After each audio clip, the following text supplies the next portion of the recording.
অন্যের প্রাণ হরণ করা এটাও গুনাহ, কিন্তু আমরা কি মনে করি না? গুনাহ মনে করি না। এই যাবতীয় বিষয়গুলা আরেকটা রূপে এগুলাকে জুলুম বলে। জুলুম ব্যক্তির কেন্দ্রিক হতে পারে, আপনার সত্তার মধ্যে হতে পারে। এই জুলুম আপনার দ্বারা অন্যের উপর হতে পারে। জুলুম আর্থিকভাবে হতে পারে, সম্পদ দ্বারাও হতে পারে, যাবতীয় বিষয়ের মাধ্যমে জুলুম হতে পারে।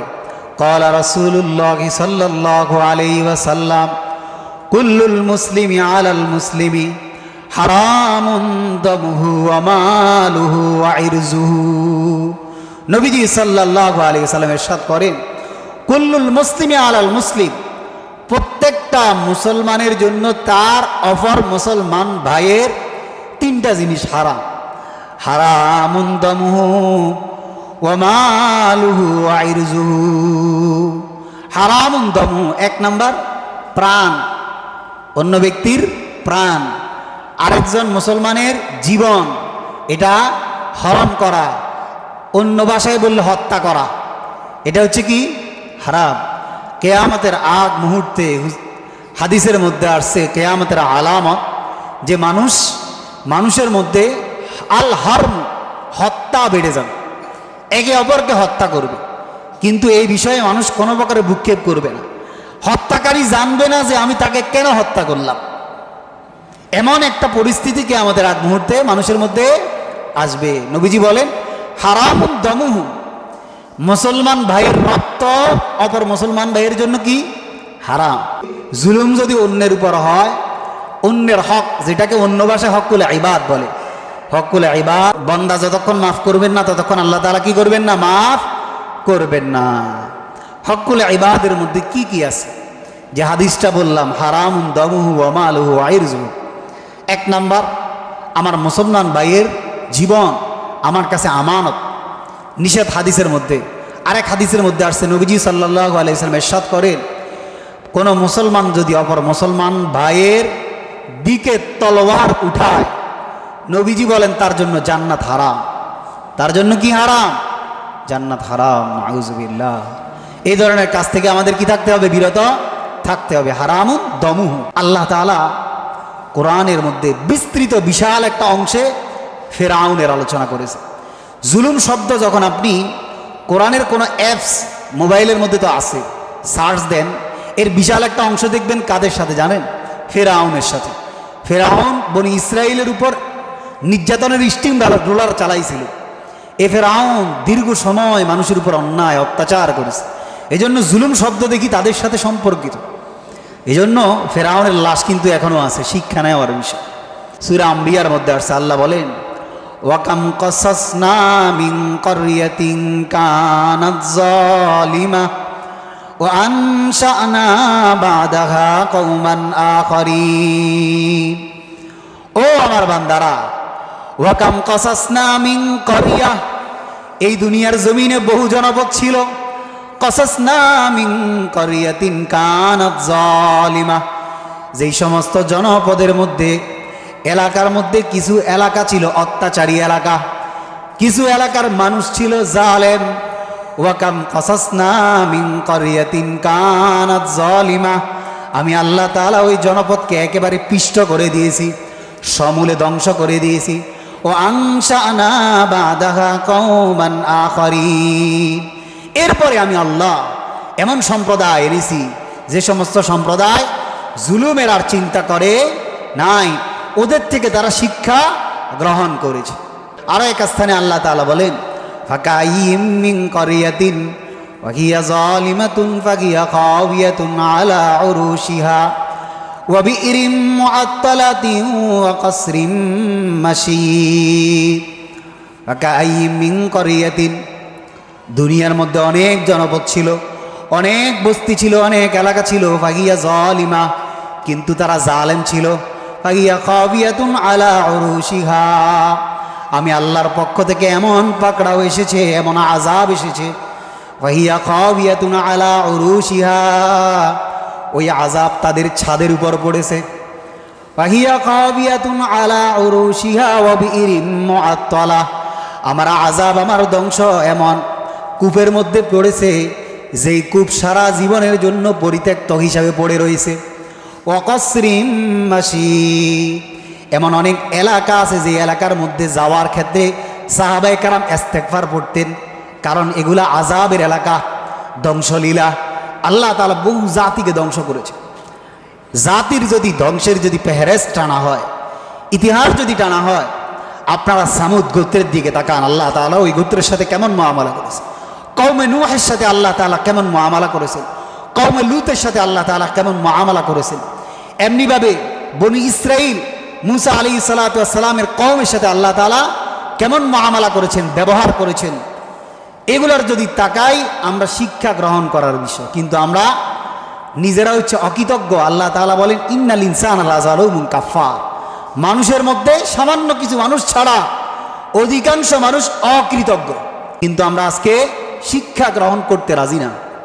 আল্লাহ বলেন জুলুম যেই প্রকারেই হোক, ওয়াকাইয়িম মিন ক্বরিয়াতিন ওয়া হিয়া যালিমা ফাহিয়া খাবিয়াতুন আলা উরুশিহা ওয়া বিইরিম মুআত্তালা ওয়া বিইরিম মুআত্তালাতিন ওয়া কসরিম মাশিদ। বহু জনপদকে আমি আল্লাহ ধ্বংস করে দিয়েছি। আমার ধ্বংসলীলা তাদের ছাদের উপর হয়েছে, খাইতেছে ঘুমাইতেছে, হঠাৎ আসমান থেকে গজব এসে পুরা নিস্তানাবুদ হয়ে গেছে। কি সুন্দর ঘুমাইতেছে, চিন্তাও করে নাই যে হঠাৎ এভাবে আল্লাহর গজব আসবে। আল্লাহ তাআলার গজব এসে এবং ইসরাইল আমার মতো আপনার মতো মনে করেন এই শুক্রবারে মসজিদে বসে রয়েছে, কিন্তু অন্তরের মধ্যে নেফাকিতে ভরা। হয়তোবা ঘরের মধ্যে খাবার খাইতেছে, ভাবেও নাই যে আল্লাহর গজব এসে যাবে। ফেরাউনও ভেবেছিল কি আল্লাহ আমাকে ছাড় দিতেছে, সমস্যা কি, ছাড় তো দিতেছে, আমি তো আমার মন মতো খোদা দাবি করতেছি, মানুষের উপর নির্যাতন করতেছি। কিন্তু যখন নীল দরিয়ার বুকে গেছেন না, আল্লাহ তাআলা মুখের মধ্যে ফেরেশতাকে আদেশ দিছে কি কর, কাদা কাদা তার মুখের মধ্যে ঢুকাই দাও, যাতে সে আর ঈমান না আনতে পারে। আল্লাহ সুযোগ দেন, ছাড় দেন, কিন্তু আল্লাহ কখনো কি দেন না, ছেড়ে দেন না। আল্লাহর ছাড় এটাকে সুযোগ মনে না করা, এজন্য অপরাধ করলে নিজেকে ছোট মনে করা।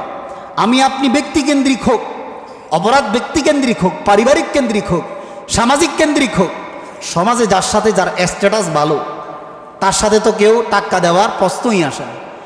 যার একটু উপরের লেভেলের মানুষের সাথে সম্পর্ক আছে, হয়তোবা সে সাধারণ লেভেলের মানুষ, কিন্তু হয়তো ক্ষমতাসীন যার কারোর সাথে সম্পর্ক আছে, তার সাথে তো বাস ট্রাক চলার মতো কি নেই, কারো সামর্থ্য না।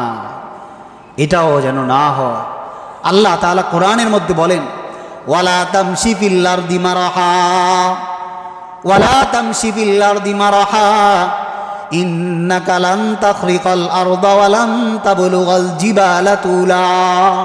ও আমার বান্দারা, জমিনে যে বিচরণ করতেছ, হাঁটতেছ, ওয়ালা তামশি ফিল আরদি মারহা, জমিনে চলার সময় দাম্ভিকতা করো না, অহংকার ভাব যেন তোমার অন্তরে না আসে। কারণ ইন্নাকা লান তাখরিকাল আরদ, এই জমিন থেকে আমি কিন্তু আল্লাহ তোমার কি করছি, সৃষ্টি করেছি। জমিনে চলার সময় যেন দাম্ভিকতা না আসে, টাকার কারণে যেন দাম্ভিকতা না আসে, দ্বন্দ্বৌলতের কারণে যেন দাম্ভিকতা না আসে, পদ পদবীর কারণে যেন দাম্ভিকতা তোমার মধ্যে বিন্দুমাত্র না আসে।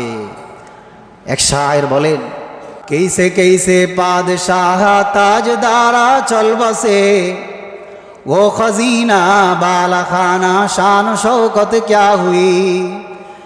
कैसे कैसे पादशाह ताजदारा चल बसे, তোমার কিসের এত অহংকার। कैसे कैसे पादशाह, দুনিয়াতে দুনিয়া শাসনকর্তা বহু ছিল, তুমি একা নয়, তোমার মতো নমরুদ, হামান, ফেরাউন বড় বড় ব্যক্তিরা ছিল। कैसे कैसे पादशाह, তোমার মতো জো বাইডেনরাও কি দুনিয়াতে ছিল, বুশরাও দুনিয়াতে ছিল। তাজদারা চল বসে, তোমার মতো বড় বড় ব্যবসায়ীরাও ছিল। বড় ব্যবসায়ী হওয়ার কারণে অন্তরে অহংকার আসে না, টাকার গরম আসে, দ্বন্দ্বৌলতের গরম আসে। ও খাজিনা বালা খানা শান শৌকত ক্যা হুই, কত বড় বড় অট্টালিকার মালিক সাদ্দাত, নমরুদ, বিশাল বিশাল অট্টালিকার মালিক, যাদের সম্পদের বোঝা বহন করার জন্য বড় বড় ওট ছিল, ওট সম্পদের, তাদের খাজিনার চাবি বহন করার জন্য ওট ছিল, হাজার হাজার ওট ছিল। আজকে তারা কই, তাদের সম্পদ কই। वो खजीना बाला खाना शान शौकत क्या हुई। ওই সম্পদ রয়ে গেছে আর তাদের শরীরগুলা মাটি খেয়ে মাটির নিচে আজকে কিছুই নাই, তাদের হাড্ডি আছে কিনা তাও সন্দেহ। ও খজিনা বালা খানা শান শৌকত ক্যা হুই। ওই অট্টালিকায় রয়ে গেছে, তুমি চলে গেছে, তোমার দ্বন্দ্বমূলক টাকা পয়সা সব রয়ে গেছে, কিন্তু তুমি চলে গেছে। কেইসে কেইসে খুব সুরত রানিয়া শাহজাদিয়া তন বদন সব গল গায়া है শিখল সুরত ক্যা হুই। শায়ের বলেন, কত সৌন্দর্যের অধিকারীরা, সৌন্দর্যের বড়াই করো, মানুষ কালো হইলে তার একটু কি নাক ছিটকাও, তারে দেখতে পাও না, সে তারে বিভিন্ন ধরনের কি কটু মন্তব্য করো। আর শায়ের বলেন, কেইসে কেইসে খুব সুরত রানিয়া শাহজাদিয়া, অনেক সৌন্দর্যের সুটাম দেখের অধিকারীরা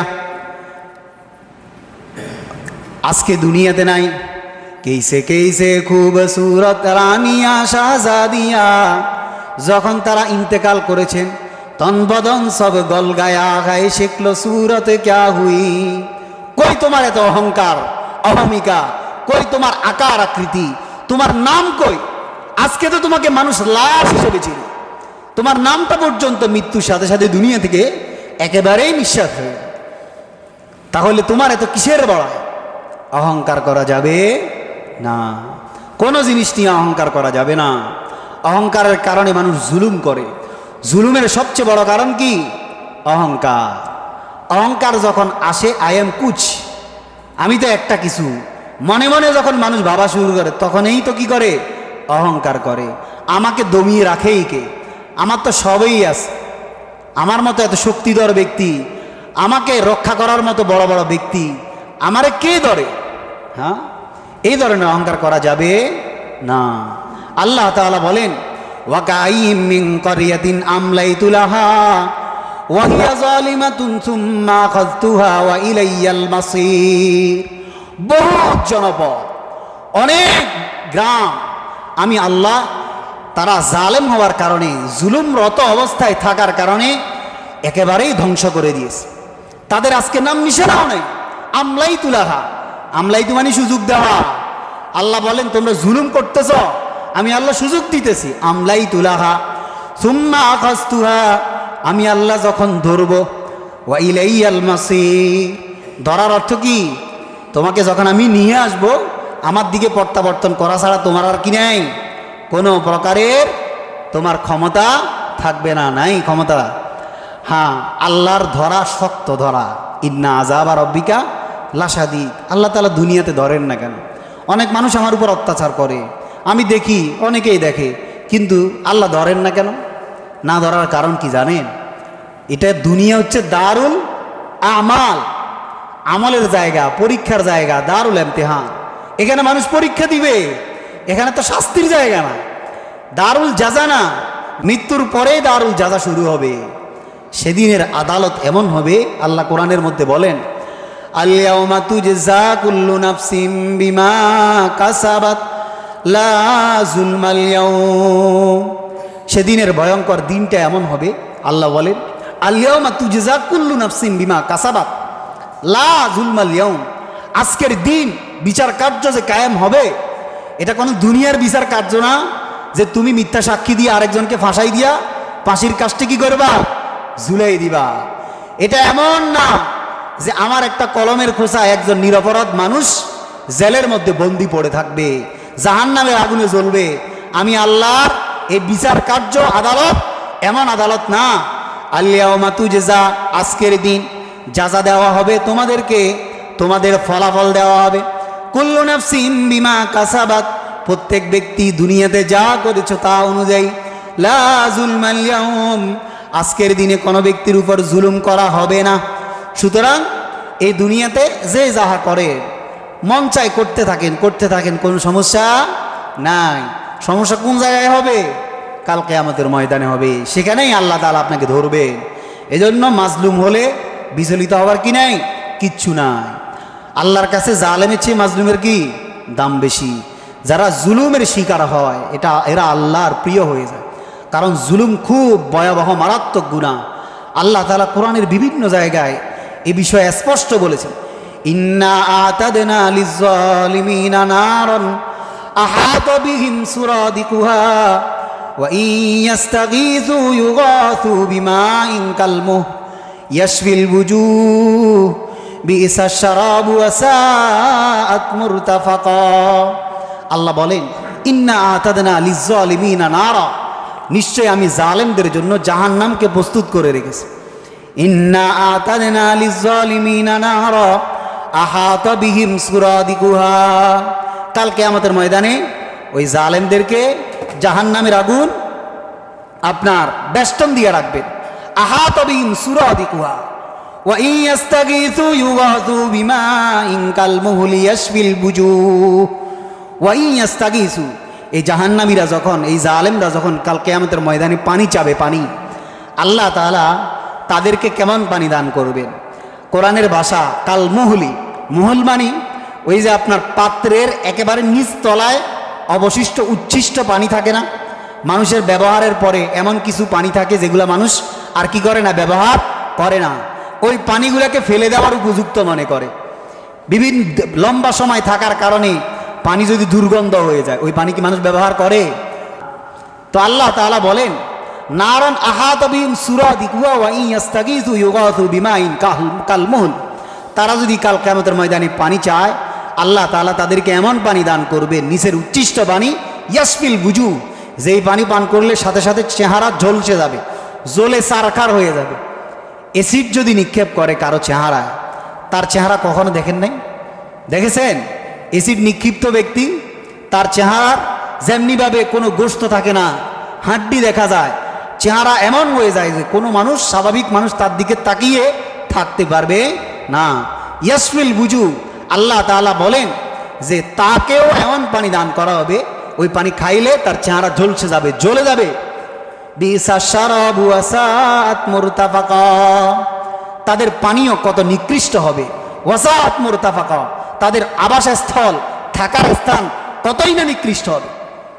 আল্লাহ তাআলা কোরআনের বিভিন্ন জায়গায় জুলুমের ভয়াবহতা সম্পর্কে আলোচনা করেছে। জুলুম খুবই মারাত্মক একটা বিষয়। জুলুমের সাথে যদি লিপ্ত থাকে, আল্লাহ বলেন, আমার বান্দা, তোমাকে তো আমি সৃষ্টি করেছি, তুমি কি মনে করো তুমি যে জুলুম করো আমি আল্লাহ এই সম্পর্কে বেখবর?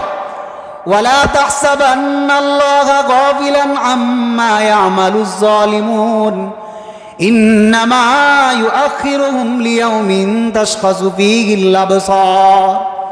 আল্লাহ বলেন, ওয়ালা তাহসাবান্নাল্লাহা গাফিলান আম্মা ইয়ামালুজ জালিমুন, জালেমরা যা করে ওই সম্পর্কে আমি আল্লাহ যে বেখবর এমন মনে করার সুযোগ নাই। লা তাহসাবান্নাল্লাহা গাফিলান, নিশ্চয়ই নিশ্চয়ই আল্লাহ তাআলা গাফেল নয়, বেখবর নয়, জানে না যে এমন নয়। গাফিলান আম্মা ইয়ামালুজ জালিমুন, যারা জুলুম করে তাদের সম্পর্কে। ইন্নামা ইউআখিরুহুম, আল্লাহ তাআলা তাদেরকে সুযোগ দিয়েছেন, ছাড় দিয়েছেন। কেন? লিয়াউমিন তাশখাসু ফীহিল আবসার, ওই দিনের জন্য যেদিন মানুষ আফসোস করবে, আফসোস, নিজ চোখে দেখবে তার জুলুমের পাহাড় কত বিশাল হয়ে গেছে। যার উপর জুলুম করা হয়, হাদিসের মধ্যে আসছে, কাল কিয়ামতের ময়দানে মাজলুম ব্যক্তি আল্লাহর কাছে এর বদলা চাইবে। বদলা, আল্লাহ, সে যে আমার উপর জুলুম করেছে, আপনি আজকে তার শাস্তি দেন, আমাকে তার বদলা স্বরূপ আপনি এর একটা ফায়সালা দেন। তখন আল্লাহ তাআলা জালেমের যদি নেকামল থাকে, ওই নেকামল মাজলুমকে দিয়ে দিবে। এরপরেও যদি মাজলুমের যে পরিমাণ ক্ষতি হয়েছে, ওই ক্ষতি যদি পূরণ না হয়, আল্লাহ তাআলা মাজলুম ব্যক্তির কোনো গুনাহ থাকলে সেটাও তার উপর কি করবে, তার গাড়ে সাফাই দিবে। কত বড় মারাত্মক আযাব! আল্লাহ তাআলা কোরআন আরেক জায়গায় বলেন, ওয়ায়াউমা ইয়া'আদ্দুজ জালিমু আলা ইয়াদাইহি ইয়াকুলু ইয়া লাইতানি ইত্তাখাযতু মা'আর রাসূলি সাবিলা। জালেমরা কাল কিয়ামতের ময়দানে নিজের হাত কামড়াবে। ইয়া'আদ্দুজ জালিমু আলা ইয়াদাইহি ইয়াকুলু ইয়া লাইতানি ইত্তাখাযতু মা'আর রাসূলি সাবিলা। আফসোস করতে করতে বলবে, হায় আল্লাহ, কেন আপনার রসুলের পথে আমি চলি নাই, কেন হেদায়েতের পথে চলি নাই, কেন মসজিদের মিম্বর থেকে জুলুম সম্পর্কে শোনার পরেও আমার আমলের ইচ্ছা জাগে নাই। এ নিয়ে মানুষ কি করবে? আফসোস করবে। হাদিসের মধ্যে আসছে হুজুর আকরাম সাল্লাল্লাহু আলাইহি ওয়াসাল্লাম বলেন, ক্বালা রাসূলুল্লাহ সাল্লাল্লাহু আলাইহি ওয়াসাল্লাম, ইত্তাকি দাওয়াতাল মাজলুম ফাইন্নাহু লাইসা বাইনাহা ওয়া বাইনাল্লাহি হিজাব। নবীজি বলেন, তোমরা মাজলুমের বদদুয়াকে ভয় করো। মাজলুমের বদদুয়াকে কি করো? ভয় করো। কারণ মাজলুম যখন আল্লাহকে ডাকে, আল্লাহকে ডাকার ক্ষেত্রে তার আর আল্লাহর ক্ষেত্রে কোনো প্রকারের পর্দা থাকে না। তাহলে মাজলুমরা যে এত বদদুয়া করে, আমাদের আশপাশে যে আমরা জুলুম করি, বদদুয়াগুলো লাগে না কেন? এর কয়েকটা অর্থ আছে। এক নম্বর অর্থ, এটা দ্বারে যাজা না, শাস্তি দেওয়ার কি না জায়গা না। এরপরে আল্লাহ তাআলা মাঝে মাঝে যার কল্যাণ কামনা করেন তাকে সামান্য শাস্তি দেন, তাকে একটু ধরপাকড় করেন, একটু বিপদ দেন, হ্যাঁ একটু অসুস্থতা দেন। এগুলো কেন করেন আল্লাহ তাআলা? আল্লাহ তাআলা ওই বান্দাকে ভালোবাসেন, এই জন্য করেন। ফেরাউনের কিন্তু কোনো কি হয় না, অসুস্থ, ফেরাউন অসুস্থ হয় নাই। এই জন্য তার আরেকটা কি ছিল, দাম্ভিকতা ছিল। এই জন্য বললাম যে আমিও ফেরাউন হইতে পারি, আপনিও হইতে পারে। পরিবারের মধ্যে ফেরাউন সৃষ্টি হইতে পারে, রাষ্ট্রীয় পর্যায়ে ফেরাউন হইতে পারে, আন্তর্জাতিক পর্যায়ে ফেরাউন হইতে পারে, সমাজকেন্দ্রিক ফেরাউন তৈরি হইতে পারে। এজন্য আমরা যেন কি না হই, ফেরাউন না হই। ফেরাউন হওয়ার অর্থ কি? জালেম হওয়া, জালেম হওয়া, জালেম যেন না হই। মাজলুম হলে কোনো কি নাই, সমস্যা নাই। মাজলুমকে আল্লাহ পছন্দ করে। বুখারীর মধ্যে একটা হাদিস আসছে, হুজুর আকরাম সাল্লাল্লাহু আলাইহি ওয়াসাল্লাম ইরশাদ করেন, আন আনাস রাদিয়াল্লাহু তাআলা আনহু قال قال رسول الله صلى الله عليه وسلم انصر اخاك ظالما او مظلوما। নবীজি সাল্লাল্লাহু আলাইহি ওয়াসাল্লাম ইরশাদ করেন, তোমরা তোমার ভাই জালেমকে অথবা তোমার ভাই মাজলুমকে সাহায্য করো, সহযোগিতা করো। সাহাবায়ে কেরাম জিজ্ঞাসা করেন, ইয়া রাসূলুল্লাহ, মাজলুম ভাইকে সহযোগিতা করব এই বিষয়টা বুঝছি, কিন্তু জালেমকে আমি কিভাবে সহযোগিতা করব? যে ব্যক্তি জালেম তাকে কিভাবে সহযোগিতা করব? বুখারীর হাদিস, নবীজি বলেন, তামনাউহু, তাকে তোমরা বাধা প্রদান করো। কিসের থেকে? তার জুলুম থেকে। মিন জুলমিহি, তামনাউহু মিন জুলমিহি, তাকে তার জুলুম থেকে বাধা প্রদান করো। যদি তাকে তার জুলুম থেকে বাধা প্রদান করো, এটাই হবে তাকে কি করা? সহযোগিতা করা। আমরা একে অপরের কল্যাণকামী, আমরা মুসলমানরা একে অপরের কি কল্যাণকামী, একে অপরের কল্যাণ চাই, একে অপরের কল্যাণ চাই। কেউ কারো কি চাই না, খারাপ চাই না। এজন্য কেউ যদি একে অন্যের উপরে অন্যায় করে, সেই অন্যায় আমরা কি দিতে হবে? বাধা দিতে হবে। বাধা দেওয়া আমাদের প্রত্যেকের দায়িত্ব। আল্লাহ তাআলা কোরআনের আরেক আয়াতে বলেন, ওয়াত্তাকু ফিতনাতাল্লা তুসিবান্নাল্লাযীনা যালামু মিনকুম খাসসা ওয়া আলামু আন্নাল্লাহ শাদীদুল ইকাব। বিস্তারিত তাফসীর ব্যাখ্যা করা যাবে না, সংক্ষেপ করে বলতেছি। ওয়াত্তাকু, আল্লাহ বলেন তোমরা ভয় করো। ওয়াত্তাকু ফিতনাতান, ফিতনাকে ভয় করো। ফিতনার তিনটা অর্থ, সহজ ভাষার একটা অর্থ, তোমরা পরীক্ষাকে ভয় করো। আল্লাহ তাআলা তোমাদের যে কারোকে পরীক্ষা করতে পারে। ফিতনাতাল্লাহ তুসিবান্নাল্লাযীনা যালামু মিনকুম খাসসা, তোমরা মনে করো না যে ফিতনাটা শুধু, যে পরীক্ষাটা শুধু, যে আযাবটা শুধু বিশেষ যারা জুলুম করে তাদের উপর আসবে। এই বিষয়কে তোমরা কি করো? ভয় করো। আমার কথা না, আমি বানাই বলতেছি না, কোরআনের কথা। এর তাফসীরে ইবনে কাসীরের মধ্যে লিখছেন, হযরত আব্দুল্লাহ ইবনে জুবাইর রাদিয়াল্লাহু তাআলা ওনাকে বলতেছেন, ও আব্দুল্লাহ, হযরত ওসমান গনি রাদিয়াল্লাহু তাআলা আনহুকে তোমাদের সামনে নির্মমভাবে হত্যা করা হয়েছে, তোমরা বাধাও দিলে না, আজকে তার কিসাস তোমরা চাইতেছো।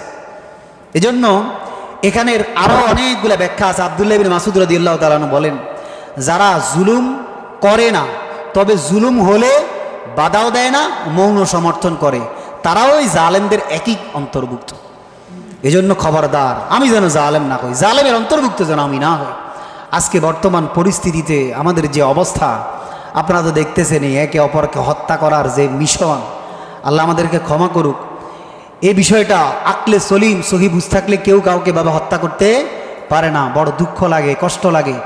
আল্লাহ তাআলা কোরআনের মধ্যে বলেন, ওয়া ইয়াকুতুল মুমিনা মুতাআম্মিদান ফাজাযাউহু জাহান্নাম। আল্লাহ বলেন, আমার বান্দাদের মধ্যে থেকে কোনো মুমিন ব্যক্তি যদি ইচ্ছাকৃতভাবে কোনো মুসলমানকে হত্যা করে, ফাজাযাউহু জাহান্নাম, তার শাস্তি হয়েছে জাহান্নাম, বিনা হিসাবে সে জাহান্নামে যাবে। নাউযুবিল্লাহ। এজন্য সাবধান হওয়া। হাদিসের মধ্যে আসছে, লা ইয়াহিল্লু লিমরিই দামিমরিইন, কোনো মুসলমানের জন্য অপর মুসলমান ভাইয়ের রক্ত জায়েজ নাই, জায়েজ নাই, ইল্লা মিন সালাস, তিন কারণে জায়েজ আছে। এক নাম্বার, রজুলুন জানা বাদা ইহসানিন, বিবাহিত ব্যক্তি যদি বিবাহের পরে জেনা করে তাহলে তাকে পাথর মেরে হত্যা করার বিধান শরীয়তে ইসলামীতে আছে, 1 নাম্বার কারণ। 2 নাম্বার, কোনো ব্যক্তি যদি কাউকে ইচ্ছাকৃতভাবে হত্যা করে, ওয়া ইয়াকুতুল মুতাআম্মিদান ফাআলাইহিল কবাদ, কবাদ মানে কেসাস, হত্যার বদলে তাকেও কি করা হবে? হত্যা করা হবে। আরেকটা কারণ, যে ব্যক্তি ইসলাম আনার পরে মোরতাদ হয়ে যায়, ইসলামের দিন ছেড়ে দেয়, নিজেকে স্বীকারোক্তি দেয় যে আমি আর মুসলমান নাই, অথবা তার কথাবার্তার দ্বারা ইসলাম পরিপন্থী কোনো বিষয় বোঝা যায়, এই 3 কারণে মুসলমানকে হত্যা করা জায়েজ, অন্যথায় জায়েজ নাই। আমার এখানে তো প্রশাসনের কোনো ভাই নেই, থাকলে আমি পায়ে ধরে কথাটা শুনাই দিতাম। কার বুকে গুলি চালাইতেছে? কার বুকে? মুসলমানের সন্তান, বাংলাদেশের মানুষ, বাংলাদেশের সন্তান, কার বুকে গুলি চালা? ভয়ের জন্য ভিন্ন ক্ষেত্র আমরা গ্রহণ করতে পারি, বিভিন্ন ধরনের জিনিস আছে, গরম পানি আছে, আরও কত কিছু ছত্রভঙ্গ করার জিনিসের কি অভাব আছে? আপনাদের কাছেই তো আছে। কেন একজন আমার দেশের মানুষের প্রতি আমি গুলি নিক্ষেপ করব? আল্লাহর কাছে কি জবাব দিতে হবে না? ইচ্ছাকৃত যদি করে থাকেন জাহান্নাম বানাই নিলে, টাকার কারণে, পদ পদবীর কারণে, যেই পদের কারণে মুসলমান ভাইয়ের বুকে গুলি চালাইতে হয়, সেই পদ ছেড়ে দেন। কারণ আপনার তো উদ্দেশ্য তো আখেরা, দুনিয়া না। এ দুনিয়া তো চিরস্থায়ী না। চোখটা বন্ধ করে দেখেন কবরের নিচের মায়ের কি জিনিস, তখন বুঝবে। বুঝাইলে তো বুঝবেন না। আমাদের কারোর সাথে দুশ্মনী নাই। বর্তমান যারা আছে, এর আগেও যারা ছিল, প্রত্যেকের ব্যাপারে একই ঘোষণা। যারাও আগে অন্যায় করেছেন তাদের ব্যাপারেও একই কথা বলতেছে। ইতিপূর্বে যতজন অন্যায় করেছেন, বর্তমানেও যারা করবেন, এই জুলুমের ভার কিন্তু আপনার মাথার উপর আসবে। এর থেকে রেহাই পাওয়ার কোনো প্রকারের সুরত নাই যদি জুলুম করে থাকে। এজন্য জালেম হওয়ার চেয়ে মাজলুম হওয়া আল্লাহর কাছে বেশি পছন্দনীয়। কোনো প্রকারে অন্যায়ভাবে কাউকে হত্যা করব না। সরাসরি হত্যা হোক, কাউকে হত্যার আদেশ দেওয়ার মাধ্যমে হোক, কোনো প্রকারে তার সাথে আমার যত দ্বন্দ্ব থাকুক, যে কোনোভাবে মিটানো যায়, হত্যার দিকে আমরা কি করব না, যাব না। কিয়ামতের আগ মুহূর্তে মানুষের মধ্যে হত্যা বেড়ে যাবে। কেন একে অপরকে হত্যা করবে সেটাই জানবে না। এজন্য হত্যার দিকে আমরা যাব না। যেই সমস্ত ভাইয়েরা শহীদ হয়ে গেছে, ছাত্র ভাইদের মধ্য থেকে প্রশাসনের লোকদের মধ্যেও অনেকে মারা গেছে, প্রশাসনের মধ্যে অনেকেই মারা গেছে, দেশের অনেক সম্পদও নষ্ট হয়েছে, কঠিন একটা অবস্থা গেছে এই কত সপ্তাহের মধ্যে, আপনারা তো ভালো জানেন। এজন্য বলতেছি, এমন পরিস্থিতি যদি আমার এলাকায়ও দাঁড়ায়, এই পরিস্থিতি আমি সমর্থন করব না। নবীজি সাল্লাল্লাহু আলাইহি সাল্লাম বলেন, যদি তোমরা কোথাও অন্যায় অপরাধ দেখো, যদি তোমার হাতের দ্বারা বাধা দেওয়ার শক্তি থাকে, হাতের দ্বারা, হাত দ্বারা না পারলে মুখ দ্বারা, তাও না পারলে কমাস কম অন্তরে কি করা, ঘৃণা করা। অন্যায়ের সাথে কোনো প্রকারের আপোষ করা যাবে না। ওই যে কোরআনের আয়াত, কুনতুম খায়রা উম্মাতিন উখরিজাত লিন-নাস, আমাদের কত উত্তম উম্মত এজন্যই বলা হয়েছে যে তা'মুরুনা বিল মা'রুফ ওয়া তানহাউনা আনিল মুনকার, যেখানেই অপরাধ হবে সেখানেই গর্জে উঠবে। ছাত্র ভাইরা যে আন্দোলনটা করেছে সেটা যৌক্তিক ছিল, কোটা বিরোধী আন্দোলন, কিন্তু যৌক্তিক আন্দোলনে তাদেরকে গুলি করা এটা কোনোভাবেই ঠিক হয় না। বহু কষ্ট লাগতেছে, আমরা তো দেখছি, এই জন্য বলতেছি। তো এই জন্য বললাম, ওটা সাপোর্ট করি না, যারা সাপোর্ট করে তাদেরটাও মানি না। এজন্য এই ধরনের অপরাধ মানা যাবে না। যতক্ষণ পর্যন্ত তাকে শোধরানোর ভিন্ন পন্থা থাকে, ততক্ষণ কখনো হত্যার দিকে যাওয়া যাবে না। আর জালেমের পক্ষ নেওয়া যাবে না। যারা জুলুম করবে এদের ব্যাপারে কিন্তু আল্লাহ জানেন। আমি যদি মৌন সমর্থন করি, আমার ব্যাপারেও আল্লাহ জানেন। এখন আপনার চিন্তা, আপনাকে কে বাঁচাবে? দুনিয়া জমিনেই না বাঁচবেন, আখিরাতে কার থেকে বাঁচবেন?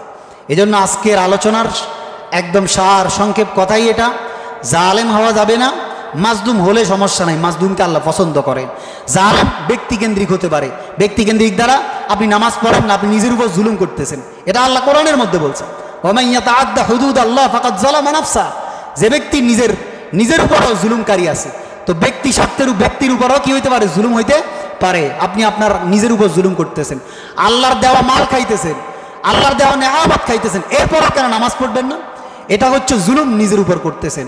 এরপর অন্যের প্রতি জুলুমের বিষয় আছে। অন্যের প্রতি জুলুমের ক্ষেত্রে বলতে গিয়ে হাদিস থেকে বললাম 3 ধরনের জিনিস নবীজি সাল্লাল্লাহু আলাইহি ওয়াসাল্লাম হারাম করেছেন। হারামুন দমুহু ওয়া মালুহু ওয়া ইরজুহু। 1 নাম্বার, অপরের প্রাণ আপনার জন্য হারাম। আমরা বাংলাদেশে থাকি, বাংলাদেশের দায়িত্বে যারা আছেন, আমরা তাদের কাছে আমানত, বিনা অপরাধে, হ্যাঁ, হত্যার মতো অবস্থা যদি না হয়, যদি আমাদেরকে হত্যা করা হয়, তাহলে এর শাস্তি কিন্তু আল্লাহ তাআলা দিবেন, আমাদের হাতে শাস্তির ভার না। এরপরে হারামুন দমুহু ওয়া মালুহু, কারো সম্পদ, আমরা অনেকেই আছি এখানে, নামাজ পড়ি, সেজদা দেই, হজ করি, যাকাত দেই, নেক কাজ করি, কিন্তু এ ধরনের অপরাধ ছাড়ি না। অন্যের সম্পদে হস্তক্ষেপ আমরা কি করি না, ছাড়ি না। এটার থেকেও বেঁচে থাকতে হবে।